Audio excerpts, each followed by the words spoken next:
Brajajanarandana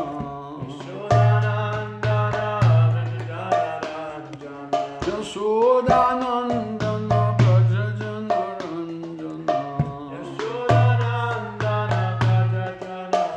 Jamunatira Vanachari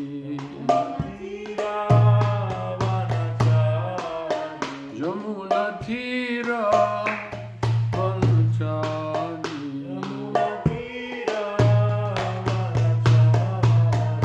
Jaya Radha Madhava Kunja Bihari Jaya Radha Madhava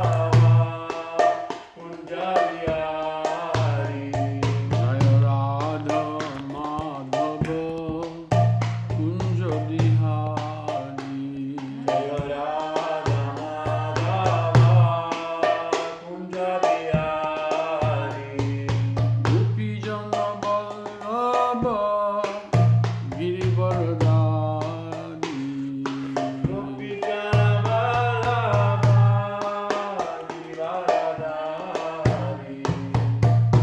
Jana Vallabha Girivaradari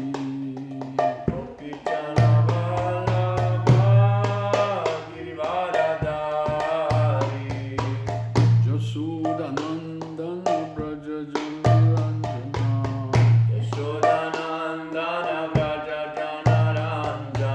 Jasodanandana Brajajanarandana Jamunatira Vanachari Jamunatira Vanachari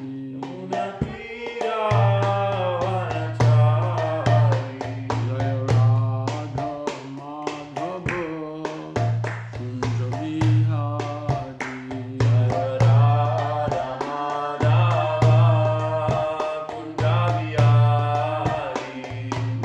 Radha Madhava Kunja Bihari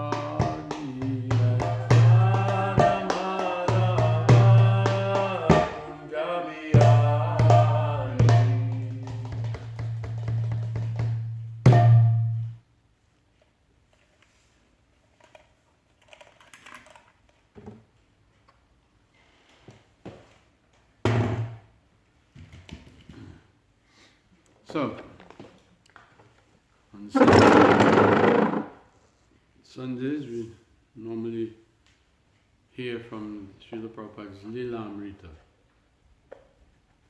the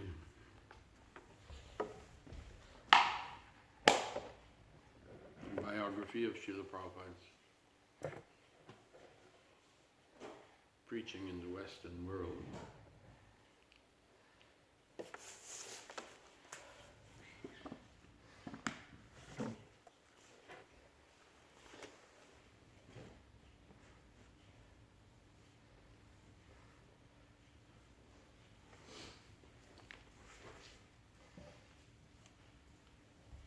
So this is in New York, 1966.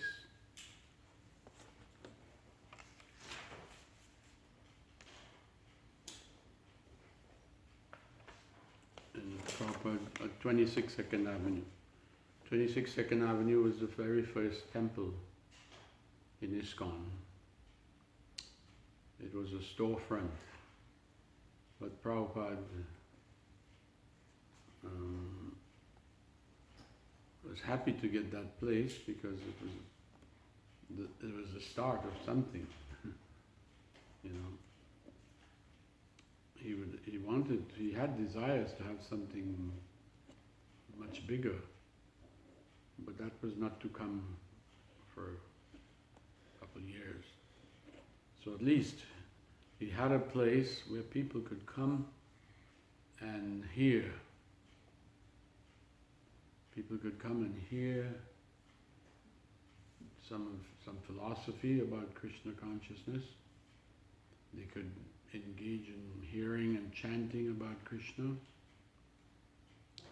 And he thought that was great because he had full faith that by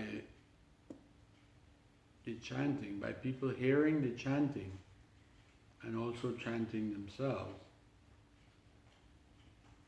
they would become purified gradually.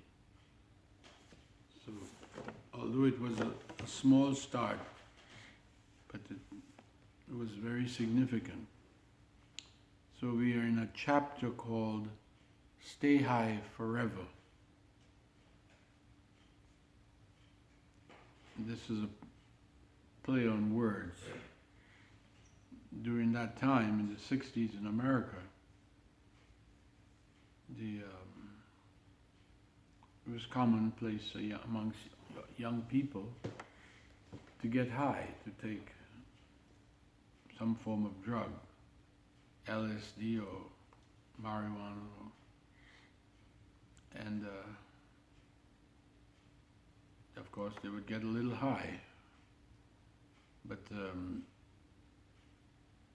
now the devotees came up with, I don't know if Prabhupada himself said it or if one of the devotees using that terminology said, you all want to get high, well, you can stay high forever. High on the spiritual platform, which is the highest platform. The highest plane of existence is the spiritual realm. So we are at this point where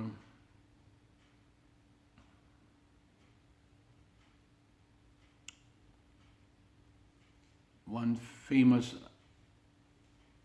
poet,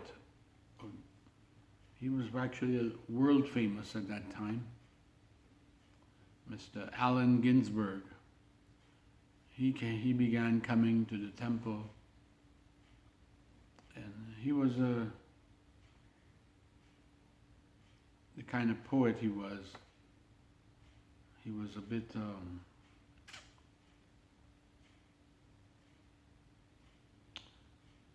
he was not your regular poet. They used to say he was the poet of the gutter, meaning he had radical views on life. But he came and he liked the chanting, so Prabhupada tried to help him. So he had also been to India, Allen Ginsberg. He had been to India before Prabhupada came, and he had heard the chanting of the Mahamantra somewhere in the Himalayas. So he was familiar with it, and when he was happy to see that, oh, there's a holy man from India here in New York City, and he's chanting Hare Krishna. So he came along.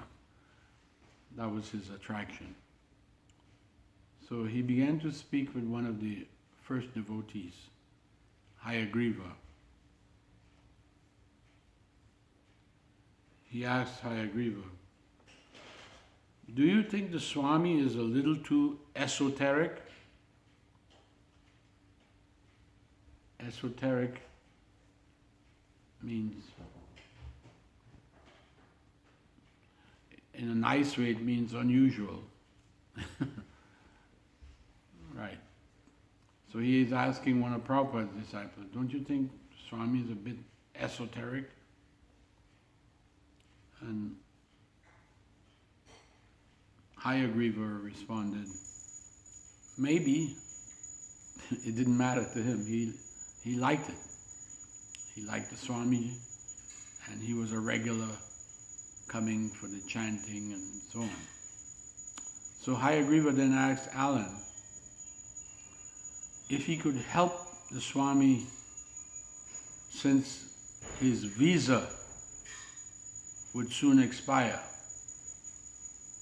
Prabhupada came, he had I think a 3-month visa, and it was going to expire. He would have to leave the country. So, since Allen Ginsberg was knowledgeable about American life, Agnideva asked him, "Do you think you could help the Swami?"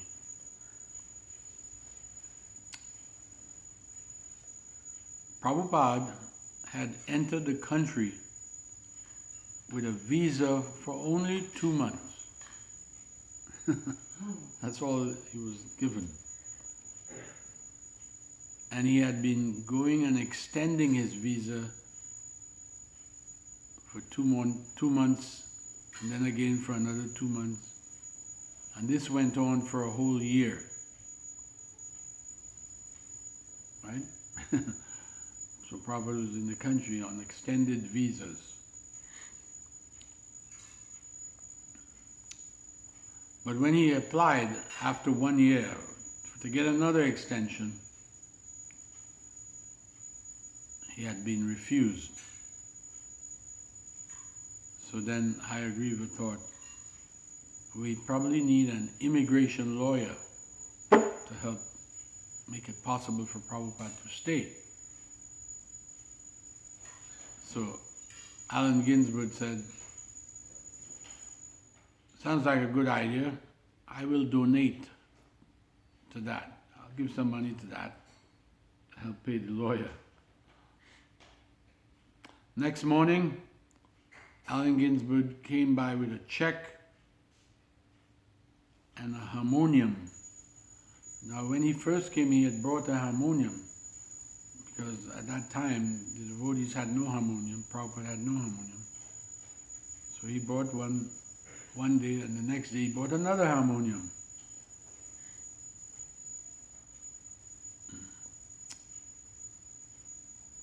And he bought a check for a donation. Meanwhile, up in Prabhupada's apartment, Allen Ginsberg demonstrated his melody for chanting Hare Krishna, and then he and Prabhupada spoke for a little while. Allen Ginsberg remembers, he said, "I was a little shy with him because I didn't know where he was coming from. I had that harmonium and I wanted to donate it. And I had a little money, and I thought, it was great now that he was here, and to expand on this Hare Krishna mantra, that would be a worthy cause to give him some money to help that." He said,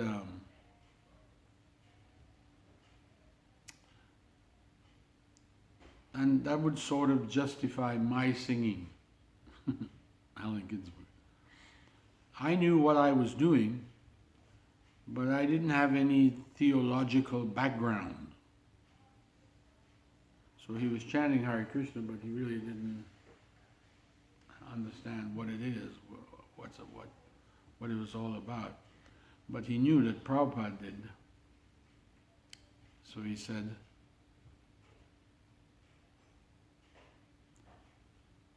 I didn't have any theological background, and here was someone who did. So I thought that was absolutely great. Now I could go around singing Hare Krishna, and if anybody wanted to know what it is, I could just send them, go ahead, see the Swami. He will explain you what it is.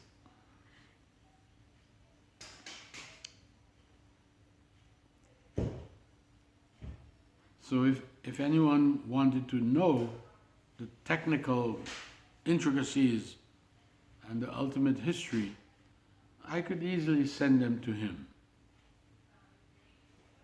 He explained to me about his own teacher. Prabhupada explaining about his own teacher, his guru, and about Chaitanya and the lineage going back. His head was filled with so many things. And what he was doing he was already working on translations. He always seemed to be sitting there day after day, night after night. And I think he had one or two people helping him. So Alan is speaking from his, every time he would visit a temple, if Prabhupada wasn't in the temple room, he's upstairs, Alan would go see him, and whenever he went up, Prabhupada was translating. He didn't waste any time. He wasn't just idle, but he had a lot in his heart and in his head that he wanted to share. And the best way was through the medium of literature, books. Prabhupada was very cordial with Alan. Quoting a passage from Bhagavad Gita, where Krishna says that whatever a great man does, others will follow. So he requested Alan to continue chanting Hare Krishna at every opportunity, and because he's popular, he's well known, others will follow his example. At least people in America, in New York, mostly in New York. I mean, he was known elsewhere too, but especially in New York, he was popular. He was a celebrity. So Prabhupada said, if he chants, others will see and they may follow. And that's a good thing. So Prabhupada was engaging him like that. Prabhupada told Alan about Lord Chaitanya organizing the first civil disobedience movement in India 500 years ago. Lord Chaitanya was leading a Sankirtan protest march against the Muslim rulers. Alan was fascinated by this history, so he enjoyed talking with the Swami. Of course, they had their differences. Alan had his own ideas. Ginsberg, he had his own ideas, and Prabhupada had his own ideas. So there was differences. When Alan expressed his admiration for a well-known Bengali holy man, Prabhupada said, "Oh, that holy man is bogus."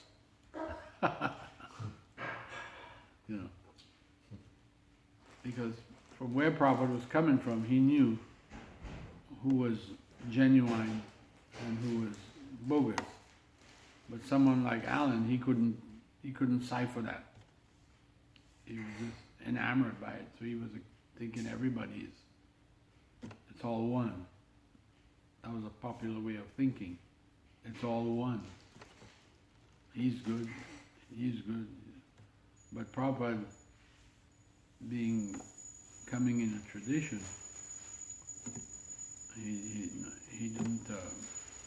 he was not so liberal about that. So Prabhupada said that so-called holy man is bogus. Alan was shocked.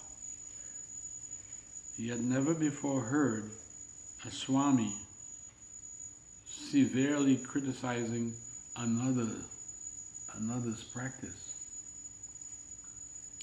Prabhupada explained, however, that on the basis of Vedic evidence, there was reasoning behind his criticism. He wasn't just whimsically criticizing this person, but he had reason, the scriptures. So Alan admitted that he thought all holy men were 100% holy. And in India, you'll see them everywhere.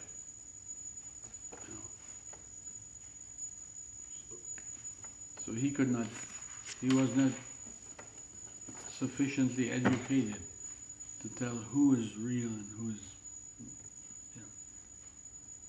who is genuine and who is bogus.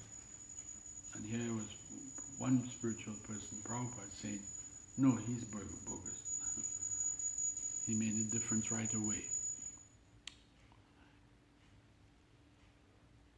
But now he decided that, for now, Allen Ginsberg taught, for now he will not accept a sadhu, any sadhu, including Prabhupada, on blind faith. Because as I said, he had his own ideas. He wants to do his own thing. And he's never met somebody that was authoritative on this matter. So he thought, well, it's kind of nice to have a guru, but of course he doesn't know what it means. So for the moment, he won't accept anybody.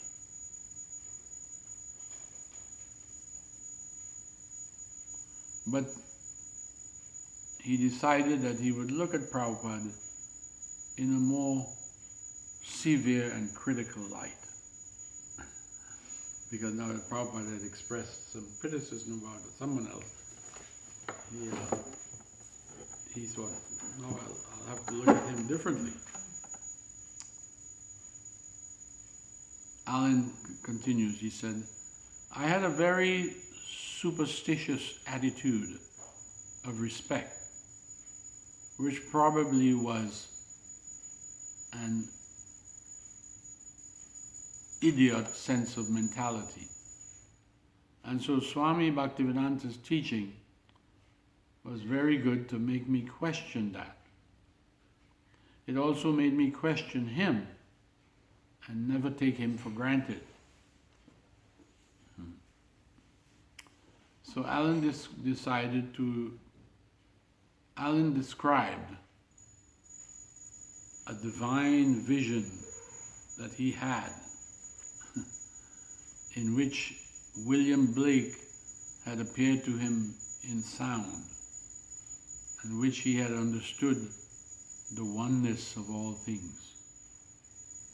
Now, Allen was a staunch user of drugs, including LSD. So his mind is a hodgepodge of all kinds of things. And he believes that he had a spiritual vision. Once, one holy man in Vrindavan had told Allen when he was there that this meant that William Blake was his guru, because he had a vision.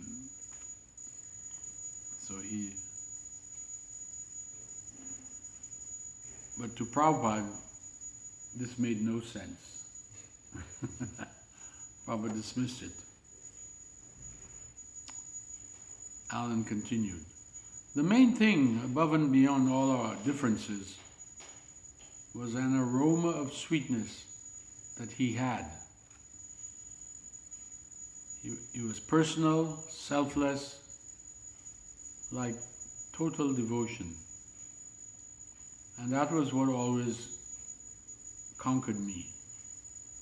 Whatever intellectual questions or doubts that I had, or whatever cynical views of my ego, in his presence there was a kind of personal charm coming from his dedication that conquered all our conflicts.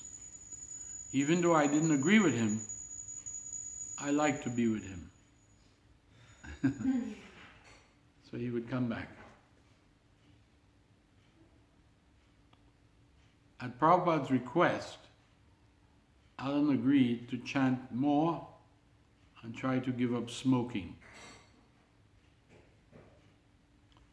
So Allen asked, he said, I asked the Swami, do you really intend to make these American boys into Vaishnavas? To follow all these rules? Prabhupada said, yes. And I will also make them all Brahmins. So because Alan had been to India, he knew some little bit of knowledge. Anyway, Alan gave a check for $200 to help cover the legal expenses for extending the Swami's visa, and he wished him good luck. But he didn't see how Prabhupada could create Brahmins in America. He thought that's impossible. Well, in India, if you can imagine when Alan when he visited there, I'm sure he ran into the caste system. And the caste system is pretty much established in India, that one has to be born. Your birth is taken, they give stress, importance to your birth, which family you were born in, and so on. So if one is born in a Brahmin family, they think you're automatically a Brahmin. This is the caste system. But this is a perverted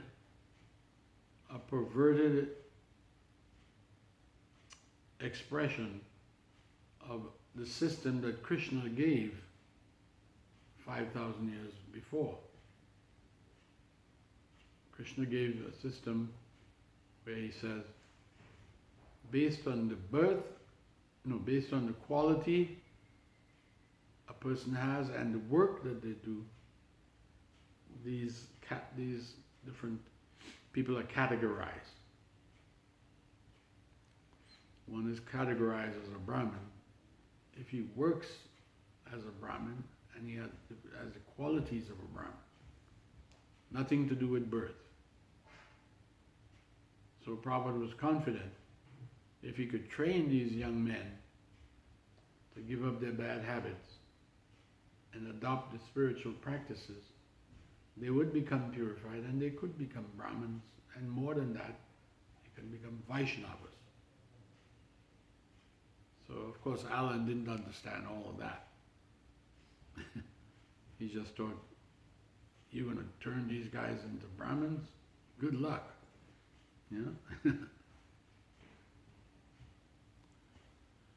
So now we come to September 23rd.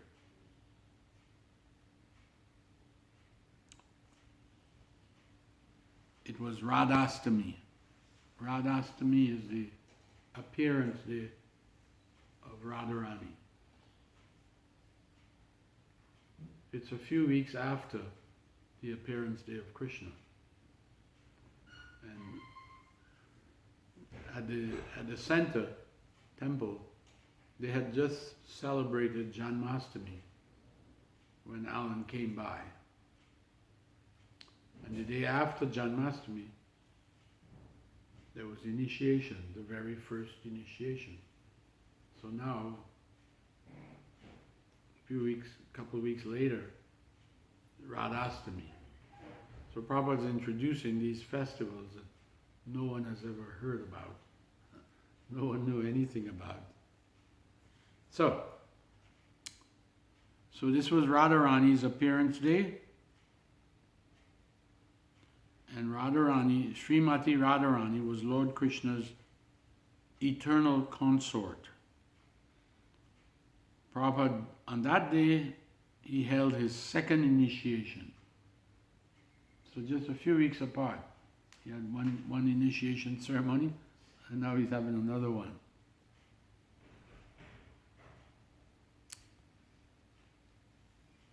At that second initiation, Keith became Kirtananda.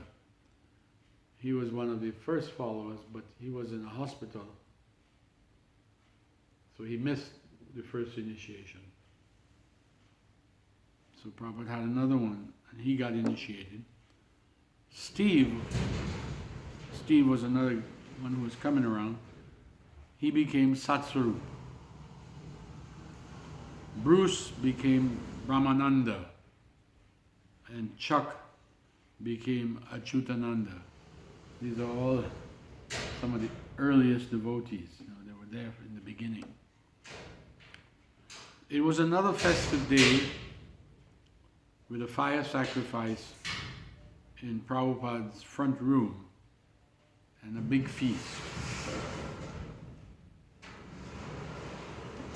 Prabhupada was living amid the drug culture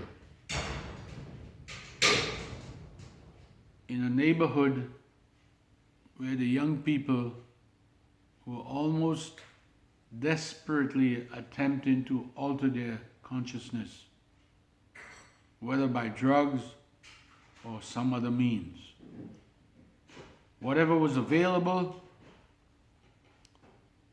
they would try it. Prabhupada assured them that they could easily achieve the higher consciousness which they desired by chanting Hare Krishna. There was this feeling in young people that there must be more than this. There must be more to life than what our parents taught us. They were questioning, and they thought by drugs they could alter their consciousness or expand their consciousness. So Prabhupada is telling them, what you want, you can achieve it by chanting Hare Krishna.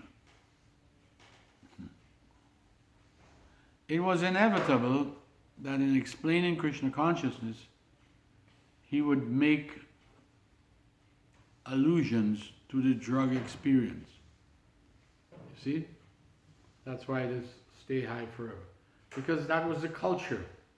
Prabhupada was living he came to America and he was living in a culture that was a drug culture. So, to explain things, he would use examples from the drug culture to get his point across. So,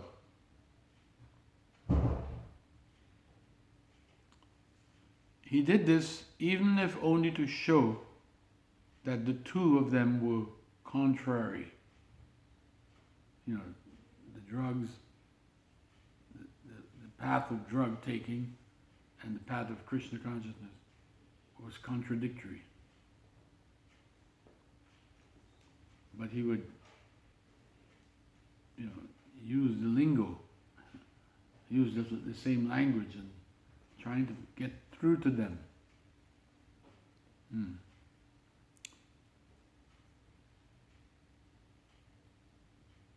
Prabhupada was already familiar in India with Indian sadhus.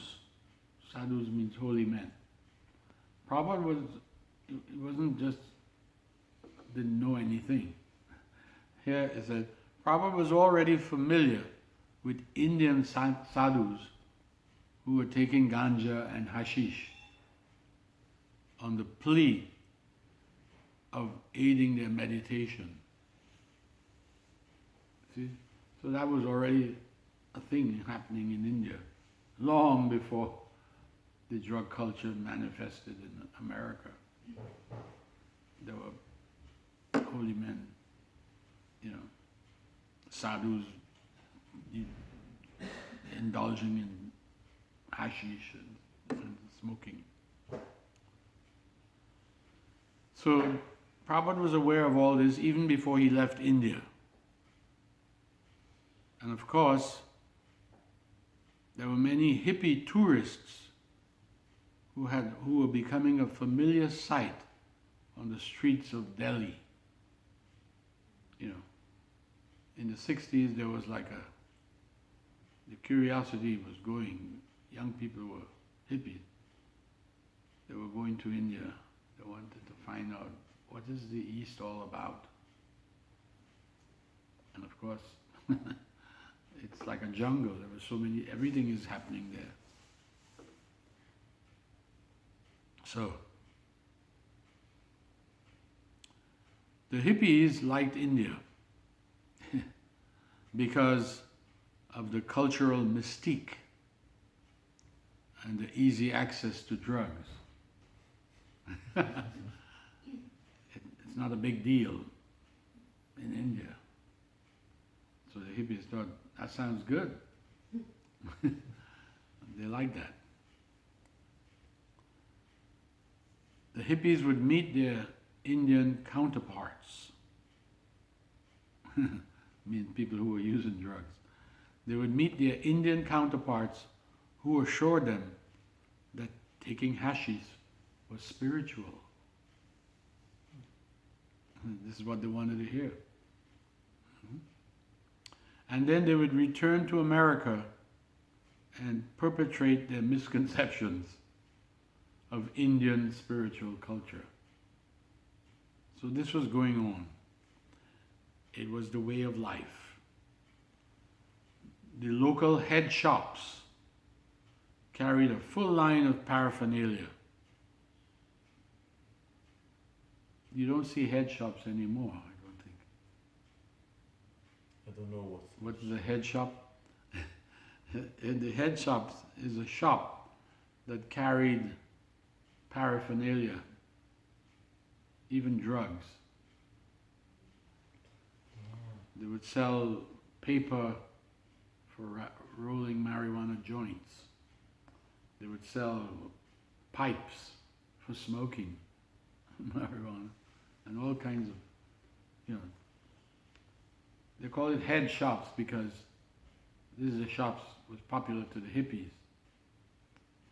who were sometimes referred to as heads because they wanted to get, they thought they were fixing their head by taking intoxication. So the head shops carried a full line of paraphernalia.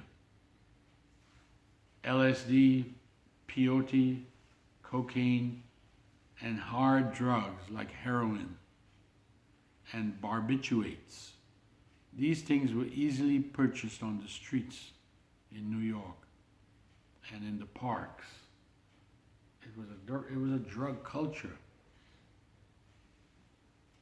It was happening. Underground newspapers reported important news on the drug scene. There were special newspapers just so you could find out what's going on, where you can get drugs. This is the time. And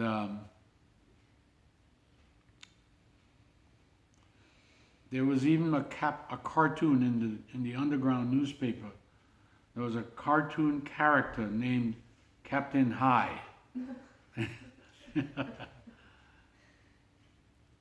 And there were crossword puzzles that only a seasoned head, only someone who was constantly using drugs, could answer the questions in the crossword puzzle. It was a whole culture. So Prabhupada had to teach that Krishna consciousness was beyond the revered LSD trip. He would say, do you think taking LSD can produce ecstasy and higher consciousness? He once asked his storefront audience, and then he would say, just imagine a room full of LSD. Krishna consciousness is like that. He's using the terminology. So just imagine a room full of LSD. Wow, you would think that's a big deal. He said Krishna consciousness is like that. This was a way of attracting them.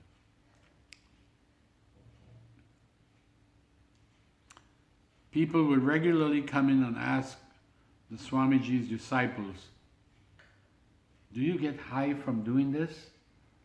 Because that's what they were into. So they would ask Prabhupada's new followers, new disciples, do you all get high from doing this, really? And the devotees would answer, oh yes, you can get high just by chanting. Why don't you try it? So they were also using the same terminology. Greg Scharf was Brahmananda's other brother. Brahmananda's brother. Brahmananda was Bruce Scharf, and his brother was Greg Scharf. His brother hadn't tried LSD, but he wanted higher consciousness, so he decided to try the chanting. Pretty good. Greg said he became Gargamuni. Yeah. He's still alive. He lives in Vrindavan. Greg says, I was only 18 at the time, and everyone at the storefront, all those young people, they had already taken LSD. It was so common. Even the first disciples of Prabhupada, they had already taken LSD. So Gargamuni thought, I thought maybe I should do it too, because I wanted to feel part of the crowd. So I asked one of the devotees, Umapati. You all knew Umapati? He used to be in France for some time. So I asked Umapati, I said, hey, Umapati, do you think I should try LSD? Because I don't know what you guys are talking about. But Umapati said, no. The Swami has said that you don't need LSD.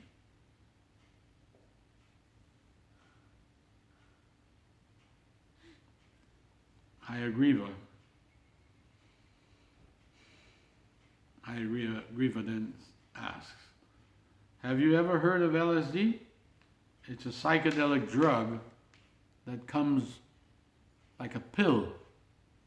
And if you take it, you can get religious ecstasies. Do you think it can help my spiritual life? He's asking this question to Prabhupada. He's explaining what it is, LSD. He says, do you think it can help my spiritual life? Prabhupada said, you don't need to take anything for your spiritual life. Your spiritual life is already here. Had anyone said such a thing, Agnideva never would have agreed with them. But because the Swami seemed so absolutely positive, there was no question of not agreeing with him. They were accepting Prabhupada as guru, as an authority. So any questions or doubts that they have, he encouraged them, bring them. Bring your doubts. And he would remove the doubts.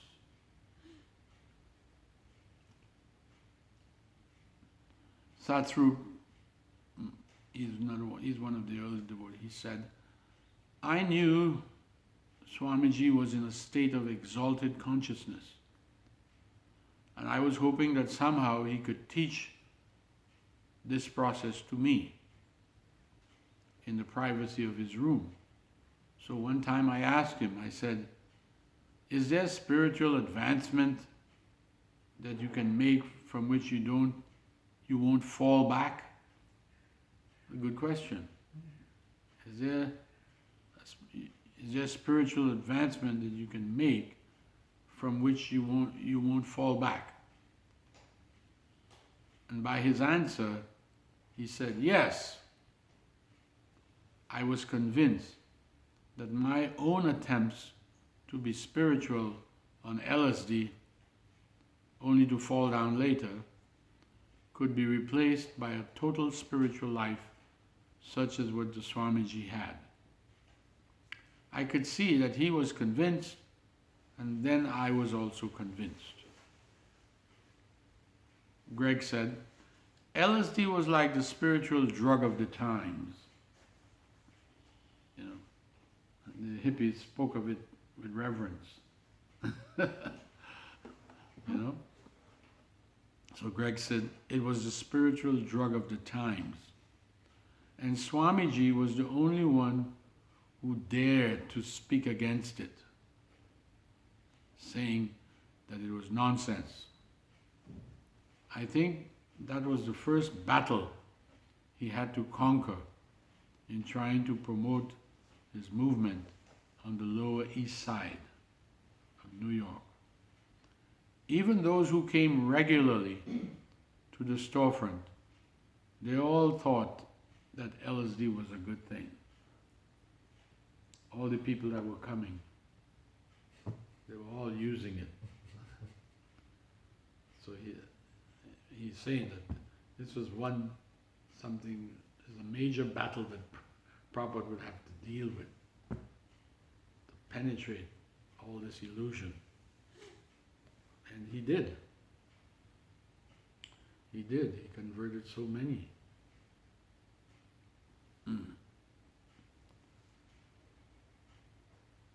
Probably the most famous experiments with LSD in those days were done by Timothy Leary. He was a professor in a university. Said that he's the one that created it, that invented it. And because he was a professor, he was very influential. So he had, college kids were trying it out. There was also Richard Alpert, Harvard psychology instructors, so they were professors, who studied the effects of the drug and published their findings in professional journals and advocated the use of LSD for self-realization and fulfillment. This is what was being done by professors in the university. So no wonder the youths were getting misunderstanding. It was rampant.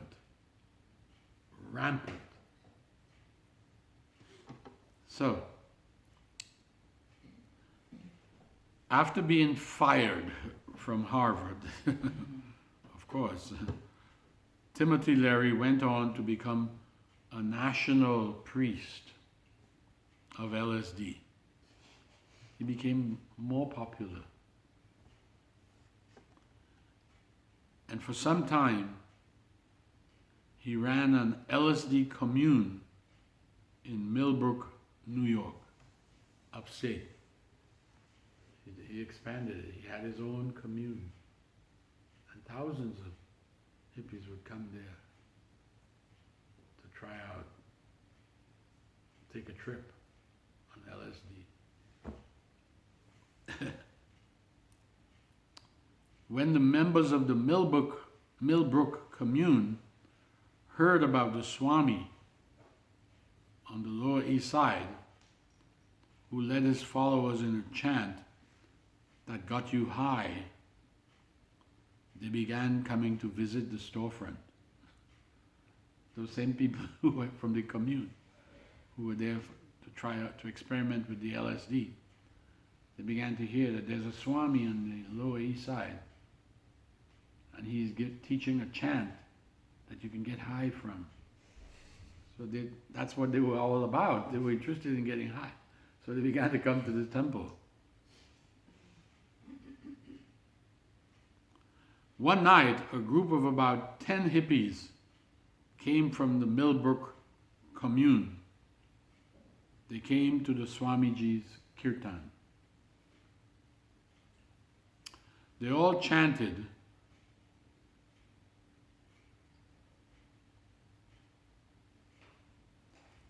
not so much in the worship of Krishna, but they chanted to see what kind of high they would get. That was their motive. And after the lecture, one of the Millbrook leaders asked about drugs, and Prabhupada replied that drugs were not necessary for spiritual life, and that they could not produce spiritual consciousness, and that all drug-induced religious visions were simply hallucinations. Prabhupada was telling it like it is. He was the only one that was speaking out against it. To realize God, he said, is not so cheap.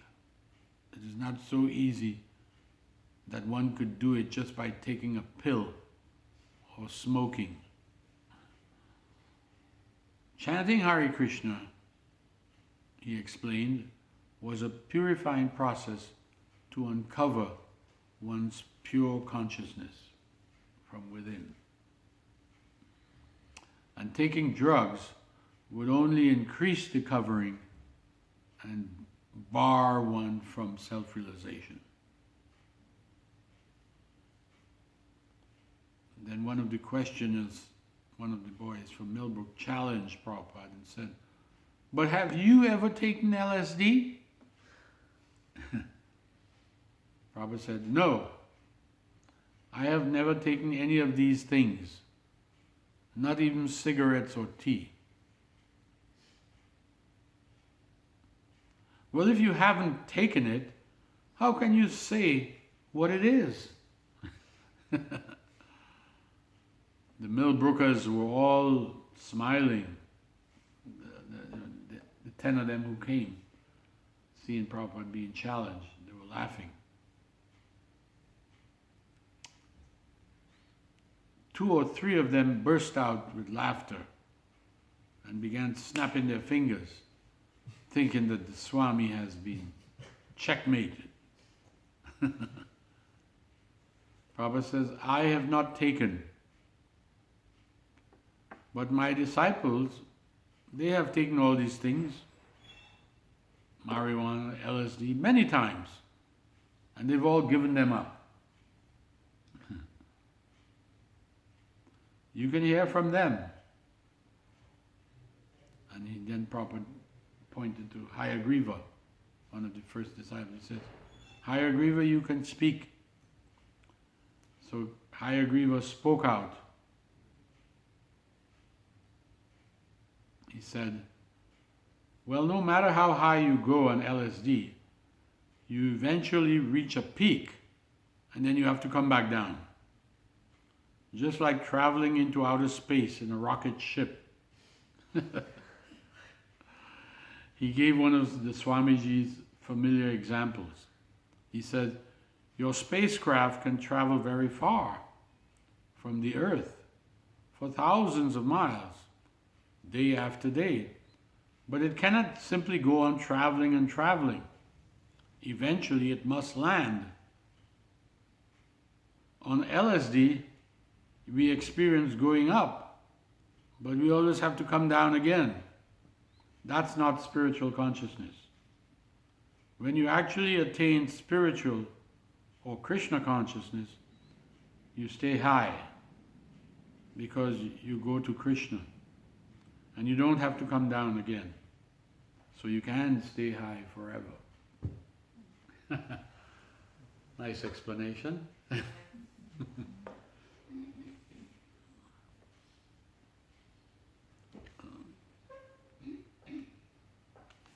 I'll read a little bit more. Prabhupada was sitting back in his room with Hayagriva and Umapati and a few other disciples. The evening meeting had just ended and the visitors from Millbrook had gone. Umapati spoke up. He said, "Krishna consciousness is so nice, Swamiji. You just get higher and higher and you don't come down." The Prabhupada smiled and said, "Yes, that's right. You just get higher and higher and you don't come down." Umapati started laughing and said, "No more coming down." And the other devotees also began to laugh. Some of them clapped their hands, chanting, "No more coming down, no more coming down." And remember, they came from that. This conversation was inspiring to Hayagriva and Umapati. So they produced a new flyer to hand out to people on the streets. Invitations to get people to come. It says, "Stay high forever. No more coming down." Practice Krishna consciousness. Expand your consciousness by practicing the transcendental sound vibration. Hare Krishna, Krishna Krishna, Hare Hare. Hare Rama, Rama Rama, Hare Hare. This leaflet went on to extol Krishna consciousness over any other high. It included phrases like "end all bring downs" and "turn on." It spoke against employing artificially induced methods of self-realization and expanded consciousness. Some people objected to the flyer, saying it's playing too much of that hippie mentality. But Prabhupada said, it's all right. This is the culture, this is what they're doing. He approved it when the devotees printed this thing. It had so many words referring to the drug thing. But it was against it. It was speaking against it. So he said it's all right.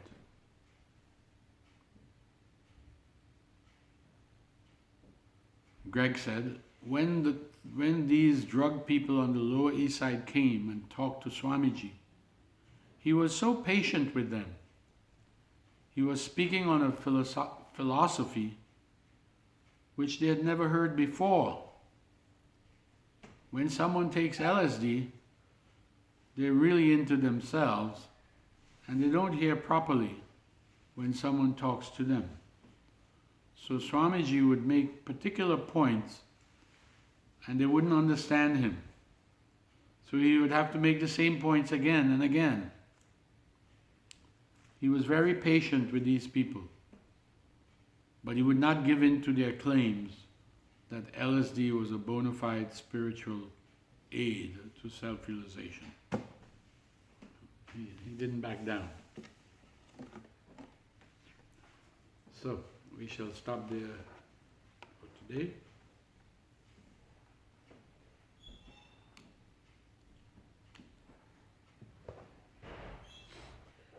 Any comments or questions?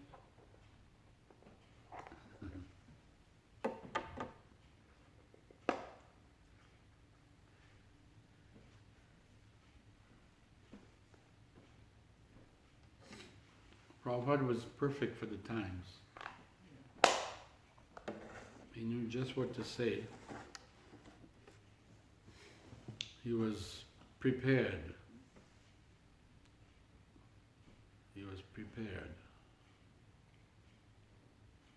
Because he was fixed in Krishna consciousness. His practice was strong. And he had realizations.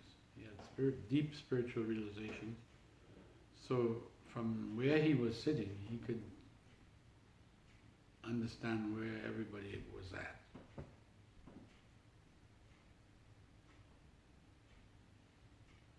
He knew where they're coming from.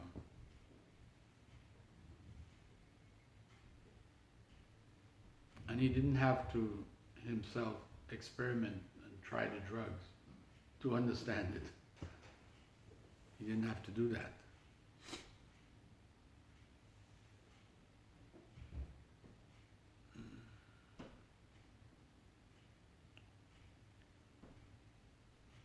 One time someone challenged him,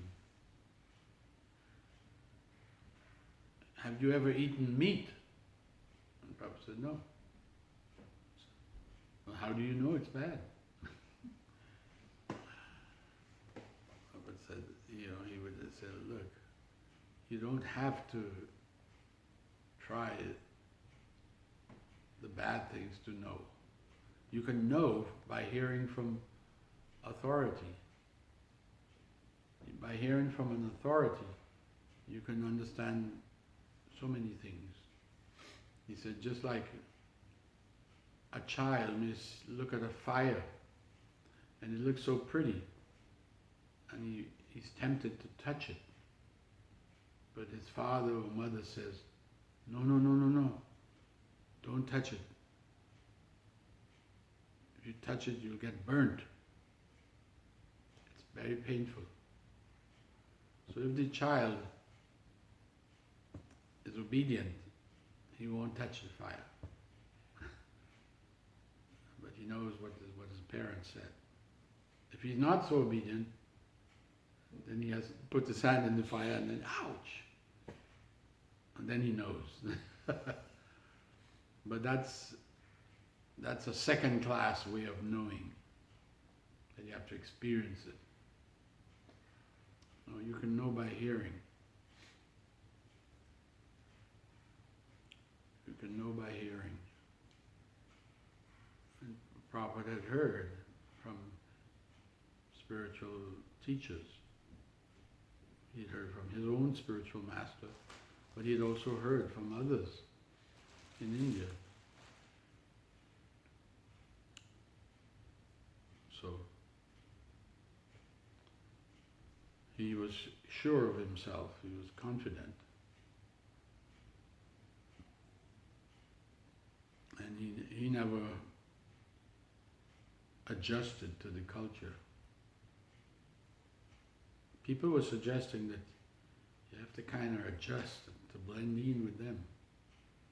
He said no, he didn't have to do that. He just spoke the truth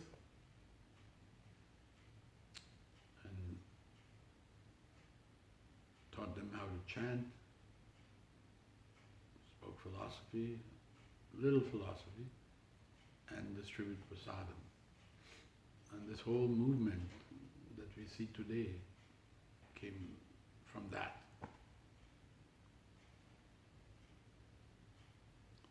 Of course, he had spiritual standing.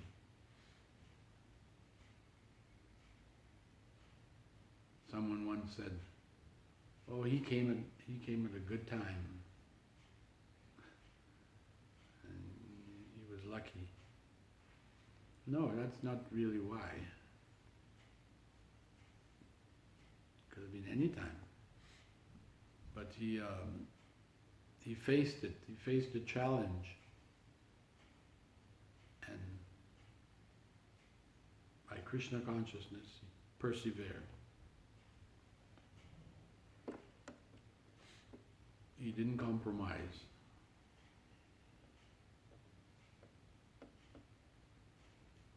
And if those who were sincere, they would accept it.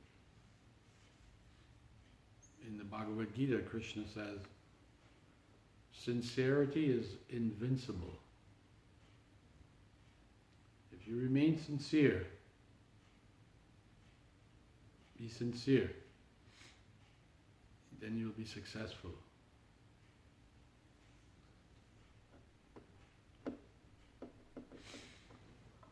Okay. Srila Prabhupada ki jai.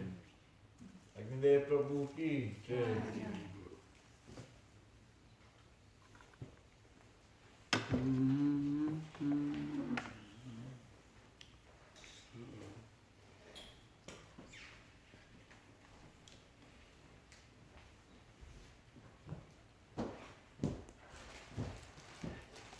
Hare Krishna, Hare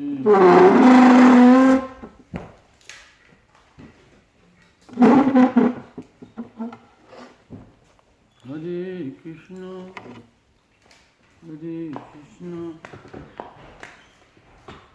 Krishna Krishna, Hare Hare, Hare Ram, Hare Ram.